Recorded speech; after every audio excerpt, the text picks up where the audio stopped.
समस्त को नमस्कार। आपण माने दिल्ली रो पोल्यूशन कथा तो जानी थे। यार एक्यूआई लेवल कथा आपण माने जानी छंती। किंतु आपण माने एई ओडिशा को देखंतु।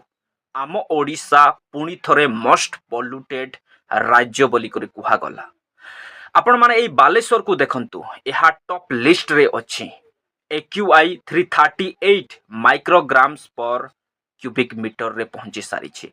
आम राजधानी भुवनेश्वर एवं कटक परी सहर रे एक्यूआई 239 रु 260 पर्यंत माइक्रोग्राम्स पर क्यूबिक मीटर पहुंची सारी।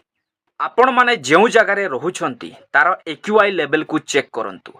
जदि आपण मानकर एक्यूआई लेवल 0 रु 50 मध्य अछि ताहेले गुड बोली काउंट करा जिवो एवं 51 रु जदि 100 मध्य अछि ताहेले ताकू मॉडरेट बोली काउंट करा जिवो एवं 101 रु जदि 150 मध्य अछि ताहेले ताकू पोर बोली काउंट करा जिवो एवं 151 रु जदि 200 रे अछि ताहेले ताकू अनहेल्थी बोली काउंट करा जिवो एवं 201 रु जदि 300 रे अछि ताहेले ताकू सेवर बोली काउंट करा जिवो एवं 300 प्लस जदि अछि ताहेले ताकू हजार्ड बोली काउंट करा जिवो।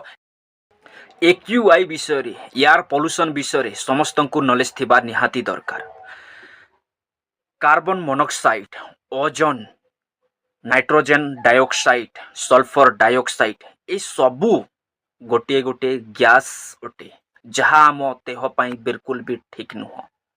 आउ ए सबू जाक एयर पोल्यूशन कैटेगरी रे आसी थांती। किंतु मने रखंतु सबुठारु गुरुत्वपूर्ण होची पीएम 2.5 यार जो फुल फॉर्म होची पार्टिकुलेट मीटर। यार साइज कथा जदि कहिबा ताहेले 2.5 किंबा याठारु भी छोट होई थाए। मने रखंतु जे पीएम 2.5 गोटिए गैस नुहे। यह अलगा अलगा सॉलिड पार्टिकल्स एवं लिक्विड ड्रॉपलेट्स रो मिक्सचर अटे। पीएम 2.5 रे sulphate, nitrates, ammonia, sodium chlorides, black carbons, mineral dust परी अनेक जिनिस एठारे इनक्लूड होई थाए। एगुड़िक बहुत छोट होई थिबारु वेरी फास्ट एवं बहुत सहजरे पवन सहित मिसी जाए।